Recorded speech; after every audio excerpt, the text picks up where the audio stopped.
আমরা যেই জায়গাটি আলোচনা করেছি, আমরা জাতীয় নাগরিক পার্টির পক্ষ থেকে এনসিসিকে সমর্থন জানিয়েছি যখন থেকে আলোচনাটি শুরু হয়েছে।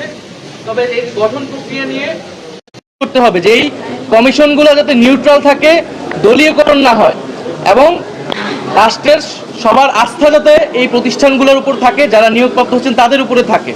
তো সেই বিষয়টা যাতে নিশ্চিত করা হয়, সেই আলোচনাটা এখনো চলমান এবং আমরা আশা করি যে সবাই আমাদের যে জুলাই গণ অভ্যুত্থান এবং আমাদের যে গণতান্ত্রিক রাষ্ট্রের আকাঙ্ক্ষা, সেই আকাঙ্ক্ষার প্রতি শ্রদ্ধাশীল থেকে আমাদের ভবিষ্যৎ বাংলাদেশ নতুন প্রজন্মের প্রতি সবাই চিন্তা করে আমরা যার যার দলীয় অবস্থানের বাইরে এসেও আমরা জাতির সাথে একটা ঐক্যমত অবস্থান, এই জন্য নিয়ে এখনো আলোচনা আসেনি।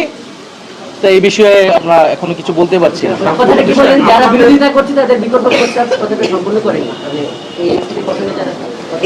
এনসিসি গঠনের অনেকে সমালোচনা করছে, অনেকে বিরোধিতা করেছে।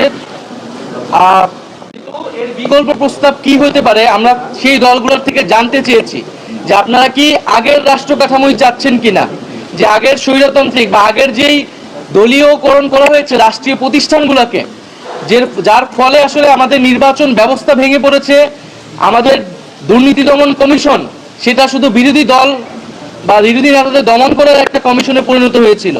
আমাদের মানবাধিকার কমিশন থাকা সত্ত্বেও এই যে গত 16 বছর গুম হয়েছে, খুন হয়েছে, বিচার বহির্ভূত হত্যাকাণ্ড হয়েছে, একটা কথা এই কমিশন বলতে পারেনি, কারণ এই কমিশনগুলো একজন ব্যক্তির এবং একটা দলের আজ্ঞাবহে পরিণত হয়েছিল। তাহলে এই ব্যবস্থা তো আমরা চাই না।